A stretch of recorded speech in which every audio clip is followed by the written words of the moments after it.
Sosai អ្នកនរគ្នាសូមស្វាគមន៍មកកាន់ ATC Voice ថ្ងៃនេះសូមណែនាំនាឡិកា G-Shock DW 5000R Series Recreation Series Fit ជាមួយនឹង G-Shock Nano Ring Watch ដែលមានមុខងារគ្រប់បែបយ៉ាងដូចនាឡិកាទី1នាឡិកា G-Shock DW 5600នេះគឺមានទំហំខែ48x42ធ្វើនៅប្រទេសជប៉ុន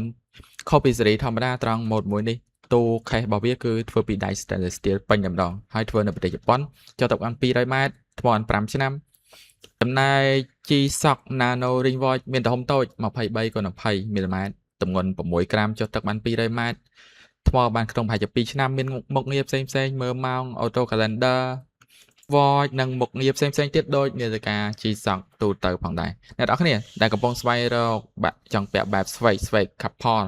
អាចពិចារណាទៅ G-Shock DW 5000 Series ឬក៏5600 Series យើងមាន Series ផ្សេងៗទៀតតម្លៃធូរថ្លៃជាងម៉ូតនេះរៀងថ្លៃបន្តិចដោយសារធ្វើនៅប្រទេសជប៉ុនចាប់អារម្មណ៍តាក់ទងមកកាន់ LC បានយើងមាននៅក្នុង stock ជាមួយធានារយៈពេល1ឆ្នាំ